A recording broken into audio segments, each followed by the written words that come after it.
Bruchim Aboim B'Shem Hashem. B'Shem Yigin Shirter Moses Busson. We'd like to welcome everyone to the 28th annual summer program of Shirter Barabim, Borough Park, Flatbush, Williamsburg, and worldwide. I'd like to give a Karsa Tov to the Sanya Shal Torah Moses Busson, Brosses the Rebbe Shlita, and all the Mishtatzvim who come every night to hear the Shir in person, and to everyone who's joining us through the streaming and the phone. I'd like to give a big shekach to Rabbi Parnas for sponsoring tonight Shir Lili Nishmas, Boston Rebbe Zatzar, of Pinchas David Ben Moshe, Zatzar Gevrocha, and I'd like to give a big shekach to Mr. and Mrs. Noach Karas for the support for the broadcast and the live streaming for the whole summer. Lili Nishmas Reb Chaim Yitzchak Ben Rav Rom, Shon Avrocha, and Aisha Gittel Chana Basabaran HaKoyin, La Shalom. I have the great schos of sponsoring a Shir. Call Irgun Shir Torah at 718-851-8651 or email ist@yeshivanet.com. Tonight we have the schos to have with us once again Rabbi Shaul Shimon Deutsch, the Yazan founder of the Living Torah Museum, on bringing ancient Jewish life and Torah Judaism alive. My cover to call Rabbi Deutsch for tonight's drasha.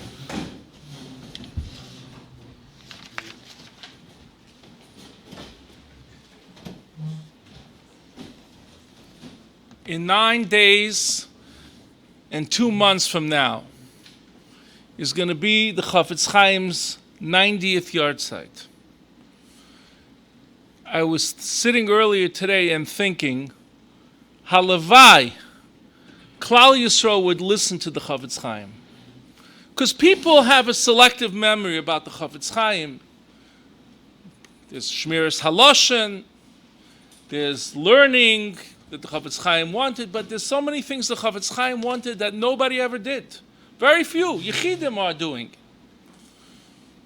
Chafetz Chaim wanted there should be koilelim on kodshim. In Radin, he started a koil on kodshim from the Talmidim, Rabbi Chanan Wasserman, Rabbi Avram Kalmanovich, and others. He wanted, and he said, why does he want koilelim on kodshim? To prepare for Bias HaMashiach.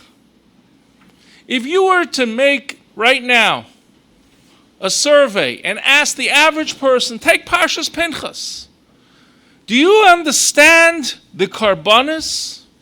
Do you understand what's the karbanis of Rosh Chodesh? What's the karbanis of Yom Tov? What's the karbanis of everything that you're learning in this week's Parsha? Most people don't know. I spent with Rabelsky 6 years putting together my Sefer on Vayikra, a guidebook to teach Klal Yisrael Karbanis. You should be able to know every animal, what it looks like, what's the age, what's a kesev, what's a keves, what's a tudim, what's a keves ben shana, what's a palgus, to understand it, to know it, and to understand and see the age. And if you think that this is a small thing, oh yeah, it's a nice thing, people should know Karbanis. No. Rav gave up being a Rosh Hashiva, and he went to live on a farm for 18 months just to learn the mumim, the imperfections of an animal. I want you to imagine any big yeshiva today, the Rosh Hashiva walks in, Maranav Rabbi say, I'm giving up being a Rosh Hashiva now, and I'm going to live on a farm. You look at him like he must have gone off his mind. Rav didn't care. Rav wanted to know the mumim of a behema. He gave up his position as Rosh Hashiva, and he went to go learn Maaseh HaKarbanis, to understand the mumim of a behema. Today you don't have to go live on a farm. The farm has come to you. That's why I spent 21 years of my life since I started the museum trying to teach people about animals, correcting all the mistakes that people make. People still walk around teaching that tzvi means a deer, even though Rashi in Chulin says, Masha anud koirim tzvi eino tzvi shel Chazal. People still walk around saying that a giraffe's neck is too long, that we don't know how to shecht it. That's Amaratz's Gomor. We know how to shecht a giraffe. People walk around saying that snapir v'kaskesses means fins and scales. Open up Hilchos Dagim and Shulchan Aruch. It has to be a certain type of scale. My museum is there for one reason and one reason only, to educate, to show that people can learn at your own leisure, at your own time. Whether through my books, my DVDs, shiurim, I've dedicated my life to try to do this to teach Klal Yisrael.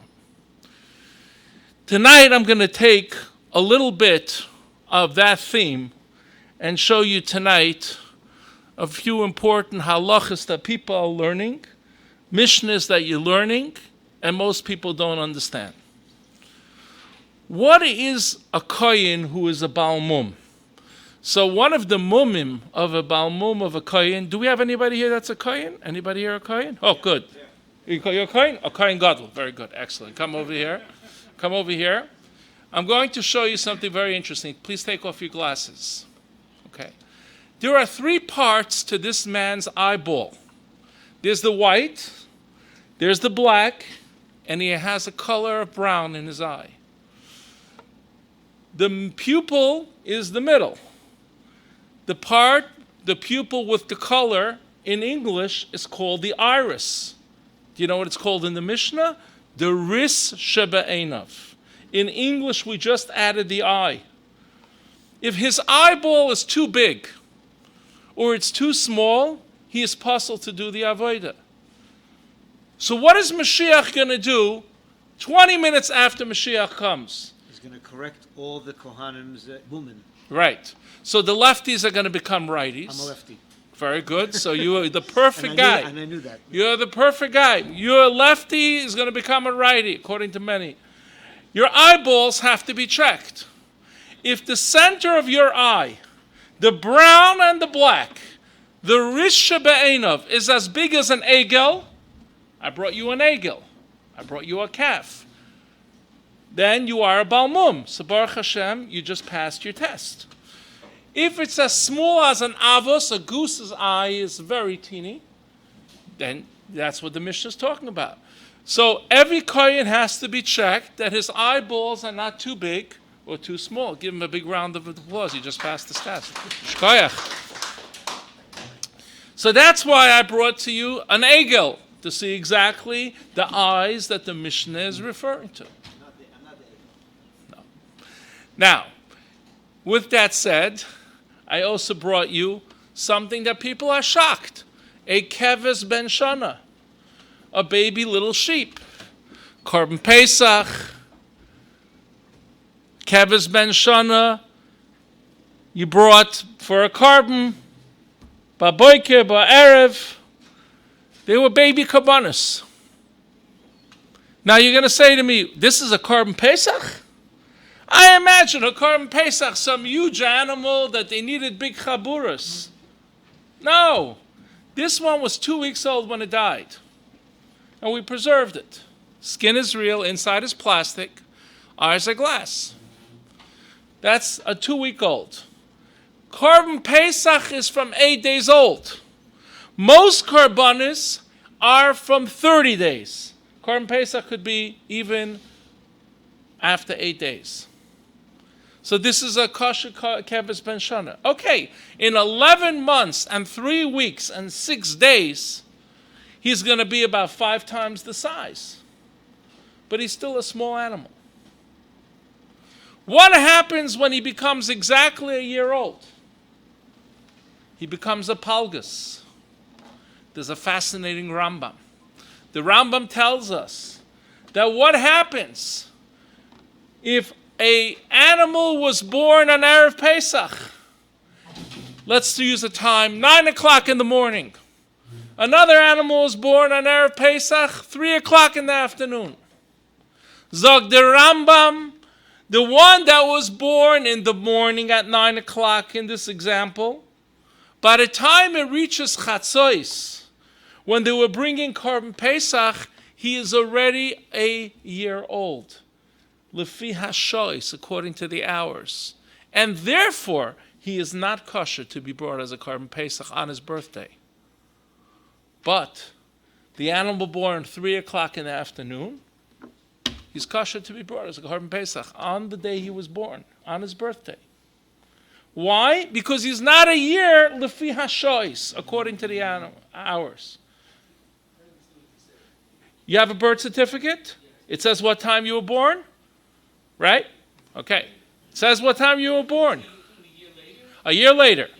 A year later he wants to bring the animal as a Korban Pesach. So the one that was born in the morning is already a year lefi hashois. Therefore he is called a palgus, and for 1 month a palgus could not be brought as a korban. The one that was born in the afternoon, by the time of Chatzos, is not yet the time that he is a year according to the hours. So just like we have birth certificates and we keep records to the minute of when you were born, they were keeping records as well for every single animal. So this is extremely important to see and understand how that would work. What about an hour later if it's 4? If I bring the korban at 4 o'clock? Even the Nemushas didn't bring Korban Pesach so late. The 3 Kitas, even the Nemushas didn't bring it so late. No, it wasn't like, you come right before Shkia, I'm going to bring a Korban Pesach, or davening Rabbeinu Tamzman. That wasn't a part of the way they did Korban Pesach. Shkoyach. I brought you a special knife. Anybody know what this knife is called? It has a name. Kupitz or koifitz, 2 lashonis. This was a meat carving knife. Meat carving knife from 2,000 years ago. Now, if you are bringing a Korban Pesach, you have an isur of ve'etzem lo yisishberu bo. You're not allowed to break any bones.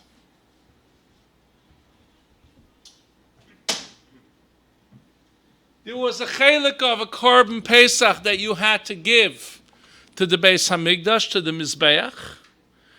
The Aliyah, the Yeser Shal HaKavod, the Shtei HaKloyos. And in my Svarim, on Vayikra, I show you diagrams so you can learn each and every part of an animal so you know. Do you know how embarrassing it would be that if Mashiach came in 5 minutes from now, you're sitting 1900 years in Golus and never bothered to actually learn the halachas of Karbanis? And I believe that this is what the Chafetz Chaim wanted.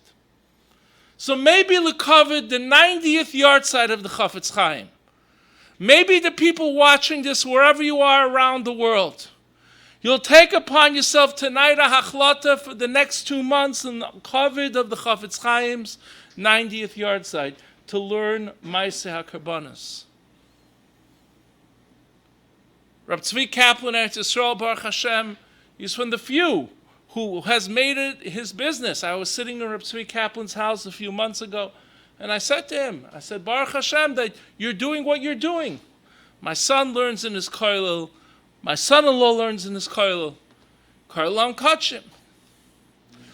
But people need to learn Maaseh HaKarbanos. Aliyah is this whole fat around this whole area around the tail. And this over here is what you had to do. You had to take your knife, you had to skin the animal, make sure not to break any bones, cut out the parts that were considered for the Mizbeach, and then the other parts would be to eat. Now, you're going to say an animal that's so small, what do you need such a big chabura? They only ate a kazayas of Korban Pesach. Most of what they ate the night of Pesach is chagiga. Why is it that by Afikoymin you eat a kazayas, zeicha the Korban Pesach? So this is what you see here. I took out something today from my museum that I almost never have taken out before. I think twice in 21 years. And I brought it here tonight. I brought to you tonight an artifact, an item that belonged to an Amora in the Gemara. There's a Amoyer in the Gemara. You're going to learn about. His name was Rab Schaira. If you open Gemara Brachas, Amar Rava Mishum Rab Schaira. There are members in the Gemara about Rab Schaira. Rab Schaira was a Talmud of Rav Huna. And he gave over to Rava many, many different members. Rab Nachman, Rab Schaira, Rava all met each other, knew each other. There's a Gemara in Nedar and Daf Chav Beis Amud Beis, a whole story about a neder that Rab Schaira made and what happened with Rava and Rab Nachman. And Rab Schaira was at one point in his life got sick. One of the greatest discoveries ever made was finding the kameya for the refuah shalema of Rab Schaira. This is worth $500,000. It never leaves my museum. I brought it here tonight because I wanted to inspire you. You're learning Gemara Gittin now, and the Gemara has a question: are you allowed to write a get on a klicheres? I wanted to show you how people in the time of the Mishnah and the Gemara were writing. They were writing on klicheres. What does it say here? Do you have a zoom lens on your camera? Because I'm going to point, and I want the people who are watching this to be able to see. Tell me when you're ready. I'm going to put my finger and see if you could zoom in. Asusa min shemaya tehevele l'Rab Schaira. Rab Schaira should have a refuah shalema. It says the names of many, many Gedolei Yisrael. So today, if you were a Taimani, you would say B'schus Rab Shalom Shabazi. If you were a Chsidish Yid, you would say B'schus Tzan Zeruv. If you were a Litvish Yid, you would say B'schus Chafetz Chaim. Or every Gadol from the previous generation. Do you know what it says here? You got to zoom on. It says here, B'schus Rabbi Yeshua ben Prachya. Do you know that there were Yidden in Egypt who, after the Rambam died, when they would say Kaddish, they would say, B'chayechoin u'v'yamechan u'v'chaye Rab Moshe ben Maimon. In the schus of the Rambam. This is a plate with a tefillah, a kameya for the refuah shalema of Rav Schaira, who was associated with Rava, Rav Huna, Rab Nachman, some of the greatest luminaries of the Gemara. People get excited to hold the Ksav Yad of the Chassam Sofer, my grandfather, great-grandfather, the Rav Kiva Eger. I'm going to let every person in this base medrash here tonight hold a kameya for an Amoira in the Gemara. It was found in Iraq 103 years ago. And it's now in the Living Torah Museum. Klicheres, pottery, it's a plate.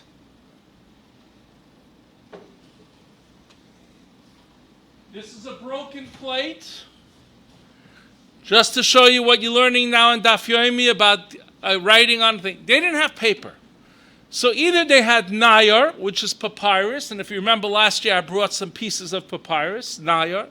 When you learn Torah when you're young, it's like writing on nayar chodesh. The Bar Tanura says, papyrus. If they didn't have papyrus, because it was expensive, they would write on a piece of klicheres. This is what they did.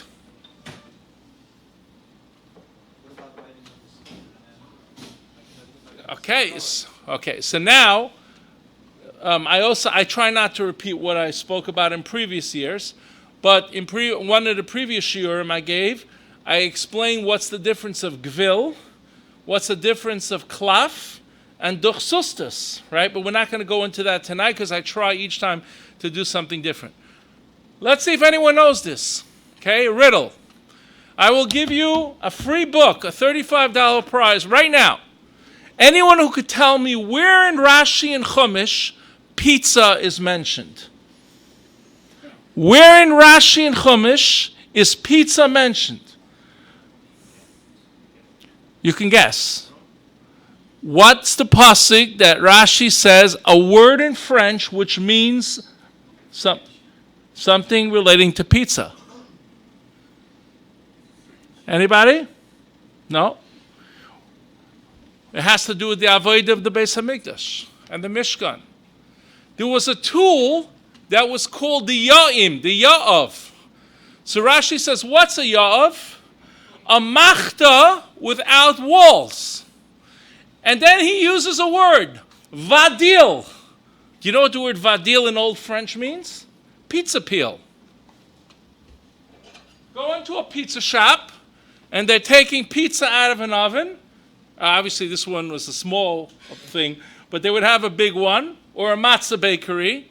So by haramus hadeshen and by trumas hadeshen, how did they take the ashes outside of the Beis Hamikdash? The Kohen would change his clothing, and he would walk outside the Beis Hamikdash with the ashes that were full, and Rashi uses the word vadil. Vadil means pizza peel. Last week there was a discovery in Pompeii. They found ancient pizza. Not the pizza with the cheese and everything you eat, but it's a flatbread, this and that, and they found a place that made ancient pizza. So pizza wasn't invented in Italy, and it wasn't invented in the 1700s or the 1800s. Rashi mentions pizza peel, vadil, on the word ya'av, and this is what it means. Now, next time you visit Eretz Yisrael in Yerushalayim, and you're walking out from the Koisel, you're walking to the bus stop, you're going to walk through a doorway which is called Shar HaAshpa, the dung gate. That's exactly the location where the Kohen would walk out of the Beis Hamikdash with his big shovel with no walls, his vadil, and he would take it and throw the ashes down what we call today the Siluan, where the Arabs live down the hill. That would be the makib that they would throw the ashes from Haramas Hadeshen and Trumas Hadeshen. Rashi is writing for a Ben Chamish Lemikra. A Ben Chamish Lemikra knows pizza. He understands that. Do we have anyone else here that's a Kohen? That's a righty. Anyone that's a Kohen that's a righty? You're a Kohen?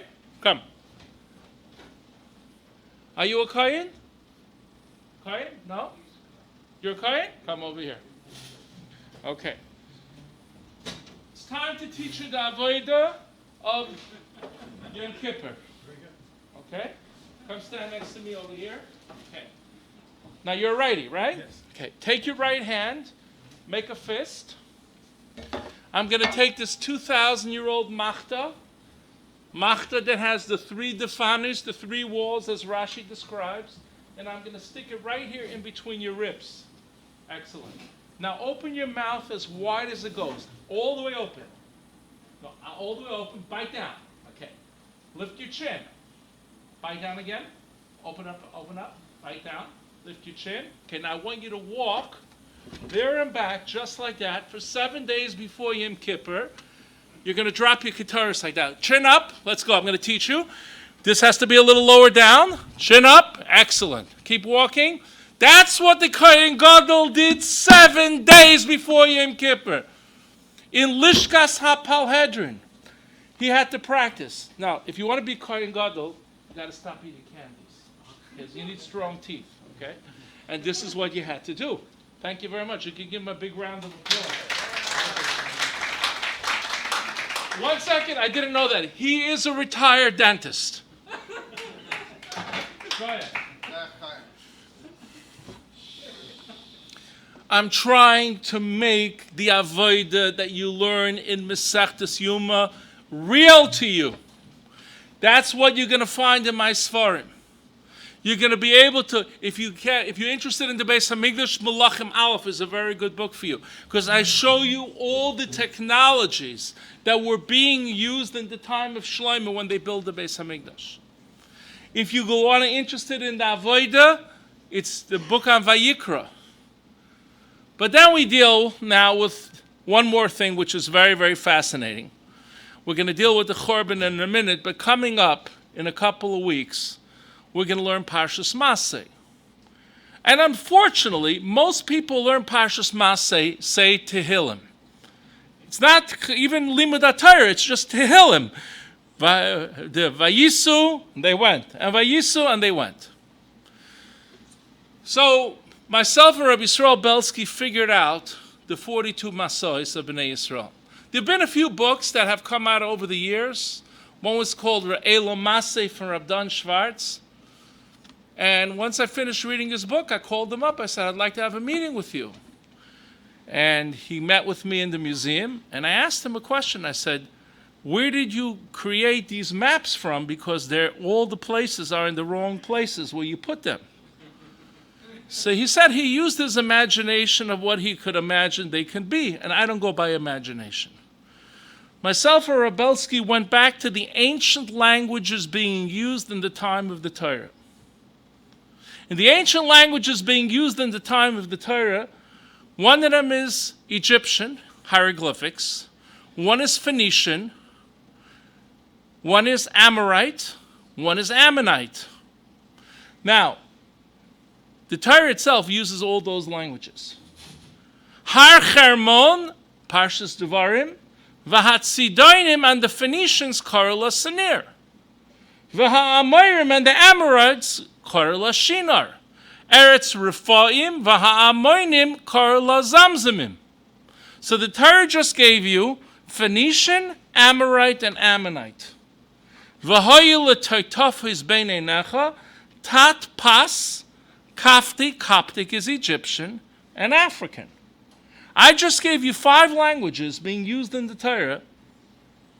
So, as Rabelsky said to me, if it's good enough for the Torah, it's good enough for us too. So we went back. Could you hand me one of my Bamidbar books? The Bamidbar? Yeah.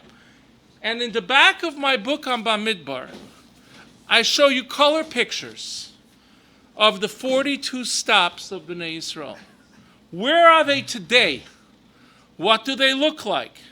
So if you want to be Mekayim, the Limud HaTorah of learning Parshas Maseh, you can actually understand the whole machloikis of the Mefarshim about certain places and understand exactly what things are referring to.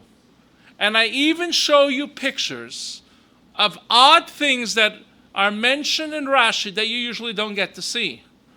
Do you know what Rashi says on Har Hahar? Kitapuach al gabe tapuach. One day, I'm going to pass a fruit store, and what catches my eye? 2 apples growing out in one shot. Kitapuach al gabe tapuach. Bashkocha pratis. 2 apples are grown together, exactly what Rashi describes.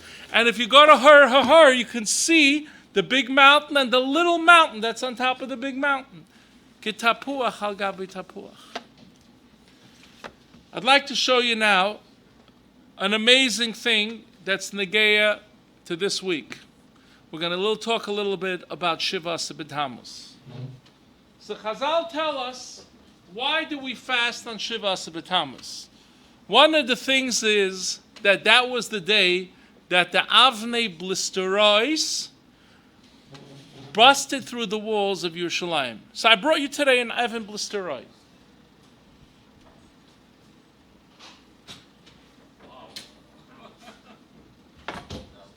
These were catapult stones that the Romans used to shoot.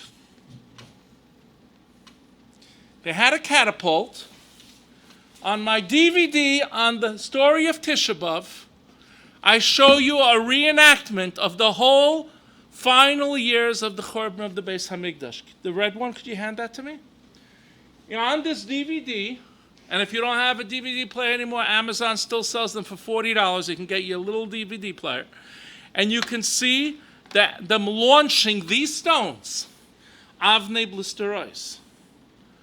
And what busted the walls of Yerushalayim? It was the Avnei Blisterois. They had these large catapults. They would set them back, and then they would launch them. Nifritza, the Gemara says that Shiva Asar Tammuz was the day that the Evan Blisteroi busted through the walls of Yerushalayim. So right now I'm going to do something that I usually don't do. I'm going to drop it so you guys can hear what it sounds like just falling. What's that? It's a new floor? Low? That's low. That's not flying at full speed, busting down the walls of Yerushalayim. I'll just kick it down the road. You can kick it, you could see what that is. So when you talk about Shiva Asar Tammuz, that the Avnei Blisterois broke through the walls of Yerushalayim, that's what you're talking about. Ask most people today, could you please tell me what happened in all 3 times that Nebuchadnezzar visited Yerushalayim? They have no idea what you're talking about. I gave out a 1-hour presentation, the blue one right there, called The Story of Tisha B'Av Churban Bayis Rishon. Show this to a 6-year-old child. He will remember for the rest of his life. He will understand the Churban of Bayis Rishon. He'll understand the Churban of Bayis Sheni. What happened in Golus Yechanya? What happened with Gedaliah ben Achikam? People know Tanaisim, but if you ask them details, they don't know what you really they don't have the picture together. We put for you together the picture of the Churban Bayis Rishon and the Churban of Bayis Sheni, so that when you're learning, you can understand. You're sitting in shul. Mashiach should come before them. If you're sitting in shul and you're saying, what the loss we had, you should understand what the loss is. You should understand what sinas chinam really means. And this is what I believe we can do today. People always ask me, what should I do? What do you think I should do? The Chafetz Chaim's 90th yahrzeit is coming up in 2 months and 9 days. He begged people, learn Maaseh HaKarbanos. Maybe it's time that if you've never done that, take upon yourself, take your extra time from now to the Chafetz Chaim's yahrzeit and learn Maaseh HaKarbanos. Mashiach comes, that's a preparation for Bias HaMashiach. It's embarrassing if we don't do it. I'd like to show you another Mishnah. Anybody here a Levi? Do we have any Leviim here? No Leviim? Oh, Levi, come. The Leviim had such big keys that they used to wear them on their shoulders. This is an ancient 2,000-year-old key. The kind meant to wear on your shoulders. Now, when you learn Mishnayos, look at this. The Mishnah calls this part the shinayim of the key. Oh, we have a dentist here. This is very important. Next time you go to your dentist and he makes an x-ray on your teeth, ask him to see the x-ray. You will see that your tooth and your root looks exactly like the shinayim of a key. So the Mishnah calls these the shinayim, and these would go into ancient big doors. Shkar, thank you very much. So it's important to understand. You know how many kahanim they needed just to open or close Shar Niknar? You're talking about 20 kahanim that they needed just to open the doors. The locks that they had were massive. And this is what would go in. If you visit my Catskill Museum, I have ancient keys and ancient locks. So if you're interested in studying locks and keys from the ancient world, that's in my museum in the Catskills. In Borough Park, we have mostly on Torah and Gemara. Mishnayos is upstate. Reb David Feinstein used to sit by me for hours. Masechtas Kelim, many Gedolim, because you need to see a lot of the Kelim in order to understand them. I brought to you tonight a special Keli, which is another mistake that most people make. If you ask a person what a Tzinsenes Haman means, they tell you it means a jar of man. And that would be exactly what the Ramban says it was not. The Ramban is the only Mefarish that wrote Haisafis on his own Pirish. If you go on Oitzer HaChochmer, Menachem Kasher published the Hisofis of the Ramban. And the Ramban writes that if you take a Machzis HaShekel, and I have brought one here to show you, and you look at the picture on a Machzis HaShekel, on one side you're going to see, the Ramban says, you're going to see the Tzinsenes Haman. 2,000-year-old Tzinsenes. The Goyim call this a chalice. What does the Ramban say? That a Tzinsenes cannot be a jar, because a jar is a closed utensil. A Tzinsenes was open. So when the Navi Hashem at the end of Bayis Rishon held up the man and showed Klal Yisrael that they were fresh, the Ramban says, on the Machzis HaShekel you can see at the center a Tzinsenes. The Ramban says if you turn over a Machzis HaShekel, you can see Parach Mata Aaron Vayigmol Shkedim. The staff of Aaron grew almonds. And this can be seen on the back of the coin. If you've never held a Machzis HaShekel, I'm going to leave it here so you can hold it. But I will teach you how to read the letters on the Machzis HaShekel. The letters are written in an aleph beis that most people don't know. It is called Ksav Ivri. So years ago, I had a guy who visited the museum. He was in the t-shirt business. And he calls me up and he says, Rabbi Deutsch, I need to speak to you. Just became a Baal Tshuva. And he says to me, I want to make a unique t-shirt for my son's Bobby's bar mitzvah that no one has ever made before. And Pungden, that time, was the last, it was a couple of machzerim ago of Daf Yomi, we were learning Sanhedrin. Sanhedrin, Chav Beis, Amid Beis, the Gemara talks about Ksav Ivri. So I sat down and wrote for him a whole chart of how to read the aleph beis of Ksav Ivri.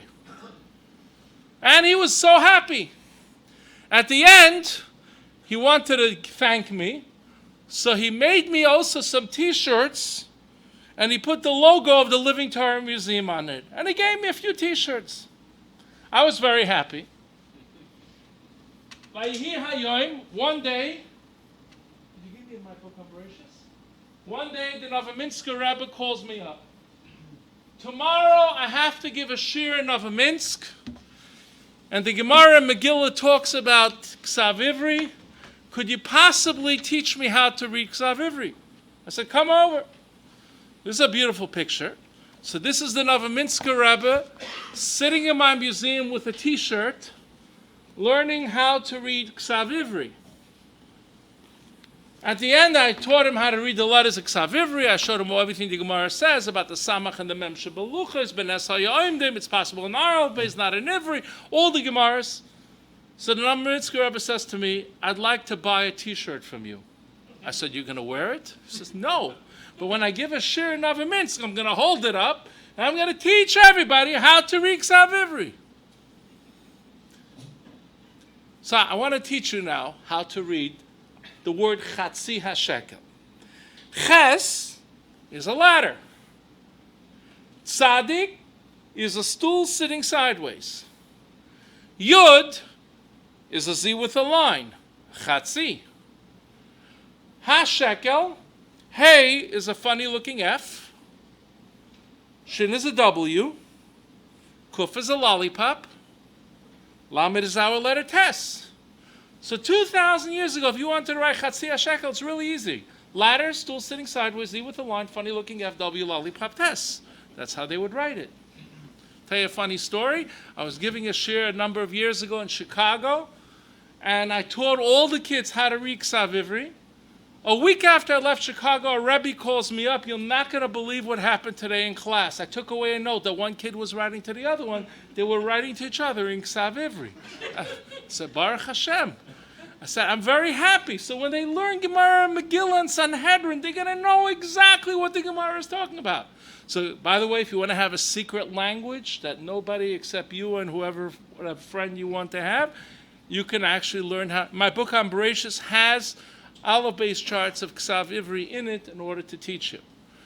So here we have a Ramban, that the Ramban tells us a mistake that we're still making till today. That Cincinus is a jar. Cincinus is this. It was a common keli in the ancient world, but that's what a Cincinus was. And he says that Cincinus Haman was an open keli and not a jar. I brought you also something you're going to say. How would it be preserved in that forever? If it's open. That was the Ness. That's what Yirmiyah Navi tells them. He says, look, 1,000 years after Moshe Rabbeinu, the man is still fresh. Your parnasa does not come from your boss or the president of the company you work. Your parnasa is coming from the Rabbeinu Shalom. Everybody called it Cincinus like a food because that would preserve. It's a lot of things that people say that have nothing to do with reality. And that's how I started. I said, Tzvi is not a deer. Giraffe's leg is not too long. That would people walk around saying shtusim. That has nothing to do with reality. Right? Machzis HaShekel, $42,000. This over here, right here, is an amazing brick that was found in Yerushalayim. If you know where Binyanei HaUmah is, the convention center, 14 years ago, they're making a parking lot for Binyanei HaUmah. They find the military headquarters of Titus. On every one of the bricks, it says L-E-G, Legion, X, 10, F-R, Frentes Roma, like you would say, property of the United States Army 102nd Airborne Division. This is saying L-E-G, Legion, and in Nachem on Tisha B'Av, we say how the Legionos overtook Yerushalayim. Acher Shevet Levi loy sifgoid. Rashi says, Kidai hu Legion shel Melech.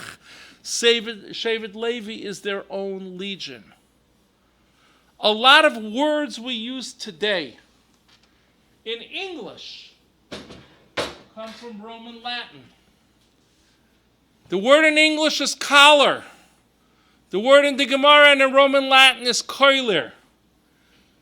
Can I borrow that boy here? You want to come here for a minute? Come here. You're going to be my volunteer.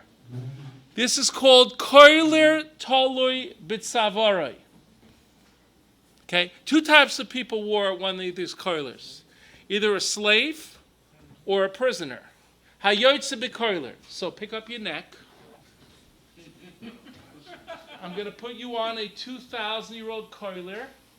And it says here, Tena me, hold me, that I do not run away from the house of Tirtius.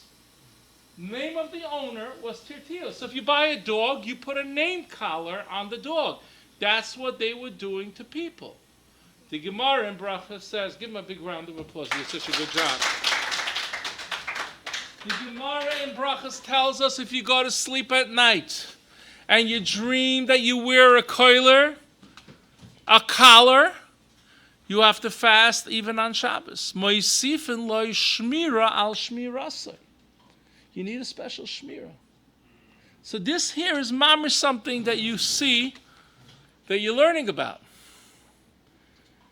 Can I borrow another boy here? Any other boys want to try to do something? Here, why don't you come here? Would you like to try on some handcuffs from 2,000 years ago? Come. Every day in davening you say, La'esar malchehem bezikim. Put your wrists together just like that. V'nichbedehem b'chavli varzel. You see, I like when people daven and say Pirush Hamilim, they should think about the words of davening. I guarantee you, he's never ever going to forget what it means. I will give you a free book if you could bust out of this by the time I count till 5. Go. 1, 2, 3, 4, 5. Give him a big round of applause. Go ahead. So when you daven and you say, Zikim is for your hands. In modern Hebrew, it's Azikim. But in ancient Hebrew, in the davening, it's Zikim. V'nichbedeim b'chavlei varzel. Chavlei varzel are shackles for your feet. And that's what you see here. I'd like to show you something because our time is running short, because I'm going to leave a few minutes for questions. There was one coin that nobody knew what it was until they were discovered. This is called the dinar shel zahav. If you open a Shulchan Aruch, the Beis Yosef writes in Yeridea that a behema that has a split in the tchoil, in the spleen, if there's left on damage of the spleen, ka'oivi dinar shel zahav, the thickness of a gold dinar, the behema is kosher. The problem was, like what's happening now in England. Now that Queen Elizabeth died, all the coins are being melted down and they're making new coins out of them. What happened was, when the Roman Empire fell, they melted down all the dinrei shel zahav. And we lost the shir in halacha. The Beis Yosef writes in Shulchan Aruch, Ein anu bikiyim. We don't know what it is today. Rabbi Yashiv said to me, Efsher, there's a museum that has a dinar shel zahav. There wasn't until a group of these were found in the floor of the Mediterranean Sea. We now know that the shear of ka'ovi dinar shel zahav is 0.5 millimeter. So for the first time, we know this halacha. If you learn about the Beis Hamikdash, because it has an inscription, it tells you, like a dime tells you what a dime is, a quarter, a nickel. Now, if you learn about the Beis Hamikdash, Shlomo HaMelech made 10 menorahs. And the Gemara in Menachos tells us that how much more did Shlomo HaMelech's menorah was more than the menorah she'asa Moshe? Ke'oivi dinar shel zahav, which we now know means 0.5 millimeter. I always take questions, so if anybody has any questions, now is the time you can ask me any question on anything that you'd like. Go ahead. So here's how it works. If you fly on a plane to Israel, there are parts of the flight that you're flying over the Mediterranean Sea, the last hour. And in that hour, 45 minutes of the flight, you are flying over what's called international waters. These people right here, they're called scuba divers. They go under the sea looking for shipwreck items. We buy a lot of shipwreck items. Everything in my museum is certified. The biggest magazine of archaeology in the world is called Biblical Archaeology Review. They sent a team of scientists from Washington, and they certified that everything in our museum is real. They did thermoluminescence testing, oxidation of metal, every kind of test out there that you imagine, and certified that all the items in our museum is original. Yes? Coptic. No, it's a mistake. The Coptic Christians tried to say that was later, but there's evidence of earlier writings of ancient Coptic. It's almost like English. You had Old English, and then you had later English. Kafti, that is mentioned in Rashi, is talking about the old Coptic, not the later Coptic from the Christian era. It was the older Coptic as well. Any other questions? Yes. Wood. Yeah, and they would use like a counter thing in order to get. I show it on my DVD. I show you how it's done, how they did it. And we actually launched one of them on that DVD. You could see them being launched. Are there any other coins that we don't know yet what they are? Oh yeah, there's a few coins that we don't know what it is. There's some people have theories about them, but not clear. When the Gemara talks in Kedushin about the hadras and the nets and the hadras and those coins, there's a big fight about which coins they are. There's a person who is a very big expert, a friend of mine. He has solved it. I believe that his theory is right, but he's first going to publish it. His name is Rabbi Hananya Gross. He is the son of the old the old Karstira Rebbe, and he's a very big expert in coins. And I believe that his theory of what the coins are is correct, but he's in the midst of publishing a major breakthrough. So I don't want to chas v'sholem take his thunder, because he did a lot of work on this, and it's something that's very important that he's right now publishing. Any other questions? Yes. That Matzah shekel is worth 42,000. Before Purim, it gives that Matzah shekel. That's something different, right? What was it? What was the value? Okay. All right. So this is one of the things I did. Rabbi Yashiv said to me, I'd like to buy from you a set of all the coins that are mentioned in Gemara Kedushin. This is a picture of Rabbi Yashiv himself, with this. That's me standing next to him, and Ariel Yashiv standing on the other side. And here is a set of 7 coins. I spoke about this last year, so I wasn't planning to talk about it today, because I try not to repeat myself. But since you asked, I will show you. So the Gemara says in Kedushin that there is a coin called the dinar shel kesef. There is a coin that is called a ma, a coin that's called the punjain, a coin that's called an isserhi talki, a coin that's called the musmus, and a kuntrik. I'm holding a kuntrik right here. I'm lining them up in the order that the Gemara talks about them. And there's, in a dinar, I'll line them up so you can see. The first coin is a silver coin. It is called the dinar shel kesef.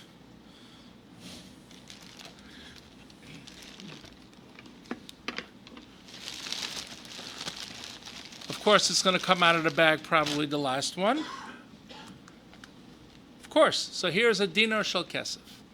A dinar shel kesef was a day's salary for Rabbi Akiva. In Perkei Rabbi Elazar Perek Shishi, it says Rabbi Akiva hayamevi chavila shel eitzim. He would bring wood and sell it. For a whole day, he earned this coin. The average worker used to work 10 hours a day, min haboiker ad ha'erev. In Hasoicher Sapoilin, it says, if you hire a worker, and you didn't make up how many hours he has to work 10 hours a day. Min haboiker ad ha'erev. If minimum wage right now in New York City is $15 an hour, and he worked a whole day, he earned $150. 2 dinarim, 2 days' salary for Rabbi Akiva was 1 machzis hashekel. Means it would be $300. When I do machzis hashekel for my family, I give $300 for every family member, because that's the real value of machzis hashekel. Now, people are giving $1.50. That's zeichel lemachzis hashekel. Okay, so in answer to your question, if you want to know what is a machzis shekel worth, it would be 2 days' salary for Rabbi Akiva. And this is why these coins are so significant. And I said this before the shir. Rabbi Yashiv told people to buy this set of coins, because when you're learning these Gemaras, you have a better understanding of what you are actually learning. And they cost $725. You can buy them from our museum. Now, all my books cost $35 each. My DVDs on the Chorban of the Beis Hamidrash cost $20, and the set of all the Choshen stones, Mir Rabelsky both took the Shulti Hagibarim, who wrote down the Greek names of all the stones, and we put together with the names of English each kind of stone, and we show you based on the Shulti Hagibarim what they would be. And Rabbeinu Bechaya writes in Parshas Tetzaveh that there are many schools that have. He wrote this in his Pirush al HaTorah. Many schools to have that in your house: pregnancy, shalom bayis, parnasa, hatzlacha, finding favor in the eyes of people, which is great for shidduchim, those who need shidduchim.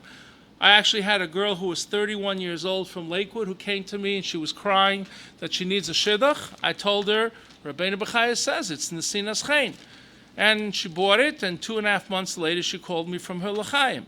I had that also in Williamsburg, a certain 29-year-old bacher who no one wanted to be meshadach with that family. He was crying to me that he needs a shidduch.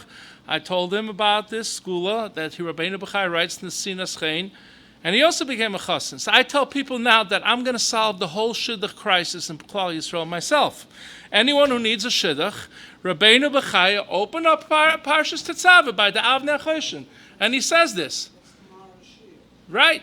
So this over here shows you what the Avnei Choshen were in low quality, but it's all real stone. My favorite thing he says, it's $250. He says a person who suffers from fears and anxieties, if you have pachadim, it takes away all your fears and anxieties. So it's actually cheaper than any psychologist appointment you may go to, right? So it's a very, very important thing. People like it and it's also when you're learning, you can see exactly what it is. Rebelsky told people you're even allowed to use Meiser money to buy it because these things are tools of education, and that's what it says in Hilchas Tzedakah. Any other questions? Okay, I want to thank you for inviting me, and we should be all together. Bias girl tzadik meher meinu amen. And Chaver, take upon yourself to learn Maaseh HaKarbonis, the covered the yard site, 90th yard site of the Chavetz Chaim. Shem Egen Shir Torah, Moses Boston, we'd like to have a big Yeshua Kirch, Rabbi Deutsch, with a very inspiring drasha. Rabbi Shaul Egen Shir Torah is looking for sponsors to help us with our Botzes Torah, the Rabbim, for the whole community and worldwide. Sponsor is Shir. Call Egen Shir Torah 718-851-8651. Email ist@yeshivanet.com. Doesn't matter if you're bringing a dinner shalzov or machzas a shekel from times of Chazal. We'll take that for the sponsorship. Tonight's shir is like to be a shekach to Barry Parnas. Sponsoring tonight's shir, the Nishmas, the Boston Rebbe, Rapin Gustav Ber Moshe Zatzal. And I'd like to give a big shekach to Mr. Misner Karas for the support of the broadcast for the whole summer. The Nishmas of Chaim Yitzchak Ber Avram, Al Vasholm, and Yisha Gittel Chana Basar Bar Nakoyin, Al Sholem. Shkert Rovan for coming. And Prananya Ben Akasha Omer, Rotzak Adish Baruch Hu, the Zakes, the Sisur, the Figure Hebelem Tayah Mitzvah Shanema, Al Noich Office, the Mantzidko, Yagdil Tayah V'Yader. Kaddish, anyone? No. Kaddish. Pat, what do you want? Amen, Yesh, Mei, Rabba, Vorach, Vodam, Mei, Sporach.